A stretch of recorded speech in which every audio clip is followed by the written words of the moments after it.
ఇదిగో ప్రాకారం నిజంగా మొదటి దినాన్ని ప్రాకారం పెట్టావు, రెండో ప్రాకారం పెట్టావు, మూడో దినాన్ని ప్రార్థన చేయకపోవడమనే అంత అసంతృప్తులయ్యా అని చెప్పుకున్నాను. ఆ గంగలు చెప్పిన మాట విని నమ్మి నిజమే మన ప్రభావం చూసాం కదా. ఇకనైనా మనం మార్పు జరగాలి. ఆయన చెప్పిన మాట విని మార్పు వచ్చేదాన్ని గౌరవం తెలగా నిజంగా ప్రభునండి. ఆయన ఆశ్చర్యకరుడే, గొప్పవారు ప్రభు. మేము కూడా మమ్మల్ని కనుక్కోవాలి, మనం క్షమించు. ఈ రోజు నుండి దొంగలకు మానేస్తామయ్యా, మీతో పాటు మార్పులు వ్యాపారం పెట్టుకోండి, మీతో పాటు మనం చూపించండి. వారు కూడా వేచి మీరు వేచి అందరూ ఏడుతుంటే చూసేదానికి అర్థం కాదు. అలాగే ప్రభుని ఖర్చుకోవాలి.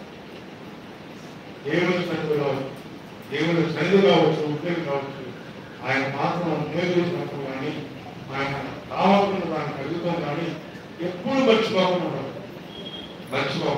ప్రార్థన చేయాలి. ఏ సమయం ఏం చేస్తున్నాం అది చెయ్యి, అది దేవుడు ఇస్తాను. ఇచ్చిన దానికంటే మేలు అన్న ప్రాకార గౌరవం పెడతాను. అట్లేదా ఎలుగో గౌరవం పెట్టదా, ఎలుగో గౌరవం కూర్చోలేదా దేవుడు. ఆయన ఆశ్చర్యకరుడు, ఆయన అద్భుతమైన దేవుడు, కూర్చున్న దేవుడు, అపవిత్రాత్మను యేసునామములో బంధించిన దేవుడు, గొప్ప కార్యాలు చేస్తున్న దేవుడు. ఎంతో మంది వేల మంది లక్షల మంది సాక్షాత్ చెప్పినవారుగా అనేకులు అయ్యా అని మేలు చేసిన దేవుడు అని చెప్ప సాక్షాత్ వింటున్నాం. అనేక కార్యాలు చూస్తున్నాం, మనం చూసాం, వింటున్నాం, మనం చేసాం. కనుక గొప్ప కార్యాలను పక్షాన్ని చేయగలిగిన గొప్ప దేవుడు. దేవునికి స్తోత్రం. ఆయన సన్నిధి అనుభవం ఉన్నాం. ఆయన ప్రాకారం దేవుడు. చేయి ప్రార్థన, నీ ఇంటి చుట్టూ ప్రార్థన చేయి. ఆ ప్రాకారం ఎవరికి కనబడుతున్నాడు, నేను చూస్తూనే ఉంటాను కానీ నువ్వు కనపడవు. ఎందుకు జరుగుతుందంటే ఇది నువ్వు చేసిన ప్రార్థనలు ప్రాకారం కనబడుతుంది. ఆమేన్. దేవునికి స్తోత్రం. ప్రార్థనలో కేవల దేవుడు, ఆయన ఆశ్చర్యపడు, ఆలోచనకర్త, నిత్యుడు తండ్రి, సమాధానకర్త, అధిపతి. కనుక నీవు నేను ప్రార్థన అనే ఆయుధం పట్టుకోవాలి. ప్రార్థన చేయలేదు కాబట్టి గొడవలు దొరుకుతున్నాడు, ప్రార్థన చేయలేదు కాబట్టి ప్రణాళికలు దొరుకుతున్నాడు. ప్రార్థన చేసినప్పుడు నీకు ఏ ప్రాకారం పెట్టాడు కదా దేవుడు. నువ్వు ఇంటికి నమ్మలేకపోతున్నావు. నీ కుటుంబం ఈరోజు వ్యాపారం బయలుదేరిందంటే వ్యాపారం బాగా పెరగాలని ప్రార్థన చేయగలుగుతాం. బిడ్డలు స్కూల్కి వెళ్ళాలంటే ప్రాకారం కట్టుకోవు, బిడ్డల చుట్టూ మీరు దోపడుతున్నామని ప్రార్థన చేసినప్పుడు చెల్లి చేసి పంపించు. గొప్ప కార్యాలు రెప్పపాత్ర పొందాలని ప్రభు మీద పంపిస్తూ దేవుడు ఇంతటి మేలు చేసిన దేవుడికి నీవు నేను చూపిస్తాను.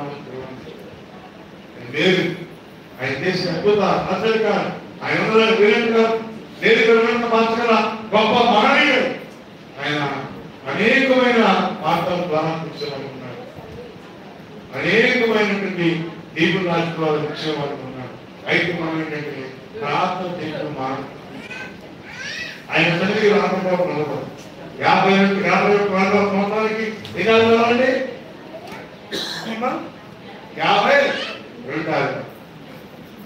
52 కూడా డబ్బులు ఆస్తులు కాపాడు. ఆదివారాలు ప్రతి ఆదివారం దేవుని మందిరం ఆరాధించాలి. ఆయన పట్టుకున్న దేవుడు ఉంటారు. 52 ఆదివారాలు ఎక్కడుంటారా? జోసఫ్ గారు అయితే దేవుని మందిరం ఉంటాం, మరి ఎక్కడుంటుందంటే దేవుని మందిరం అని చెప్తారు. అటువంటి గొప్ప కాంక్షతో గొప్ప కార్యాలు దేవుడు చేస్తారని నమ్మకం మనకు పెరుగుతారని ప్రభుత్వం మనం చేస్తూ దేవుడి కొద్ది వాళ్ళను దేవుడు దీవించి ఆశ్రయించబడ్డాక ఆమేన్. బలాలను మరి పాల్గొనండి బలాలలో అంగీకరించడం పాల్గొనండి.